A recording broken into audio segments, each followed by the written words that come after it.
This is another one of the remade videos. This is the third one tonight. But I really enjoy making these videos, so I don't want to just not make the video that I wanted to make. So anyways, I'm still reading Avodah Zarah, this time at chapter 11.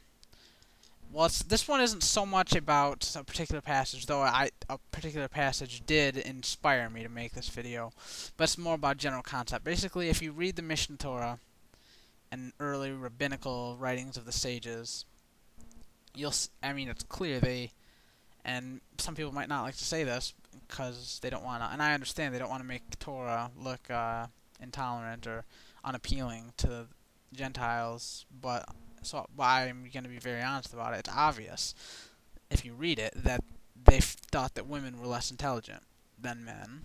You know, and I think most everyone used to think that. I mean, they didn't do the same things that men did, so it just seemed obvious that they weren't as intelligent. So I'm not blaming the sages or anything like that. I'm just stating that they thought that. It's obvious. I was reading before, and they said that you don't have to teach your daughter Torah because it would be confusing to her and she wouldn't understand it.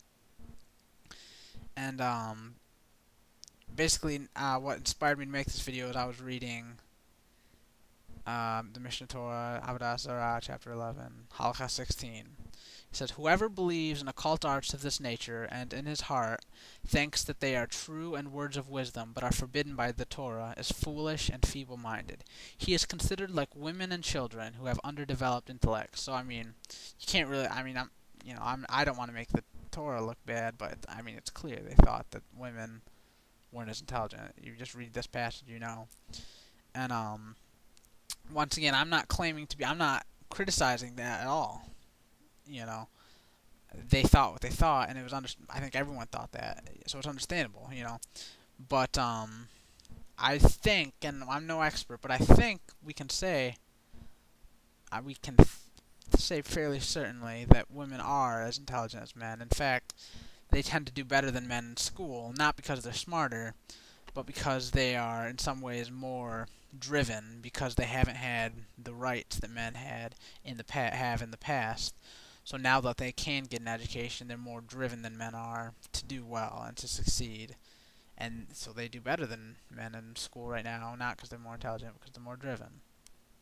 And many women succeed in business and academic things, you know. And women, I think we can say that women are as intelligent as men. I mean, I do believe that.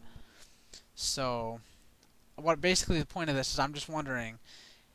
Basically, like I said in previous videos, there are 3 types of oral law, and one of them is rabbinic opinions, but that they disagree on, and you go with the majority. And the rabbis thought that women weren't as intelligent as men.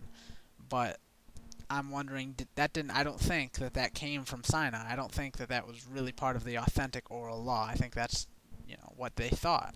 And if it's just what they thought, then future courts, from my understanding, can change it. So I'm wondering if when the Sanhedrin gets reestablished, whether they will change their tune, knowing what we know, modern day, about women, that they are as intelligent as men. I'm wondering whether they will overturn certain things, change their tune. Like, wonder maybe daughters should be learning Torah. Maybe that did come from Sinai, that they shouldn't, I don't know. But if it didn't, maybe daughters should be getting taught Torah.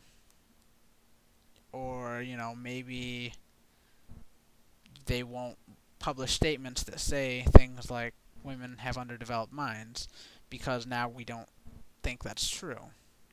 So I'm just wondering if the Sanhedrin in the future will have the authority to overturn statements of the Talmud, of the former Sanhedrin, the Mosaic court, overturn their statements about women and other things of that nature, due to modern discoveries, that we realize now. And I'm wondering if they have that authority. So just let me know if you know, or if you have any thoughts on the whole issue of potential sexism in the Mishnah Torah and the authority of future courts to change that.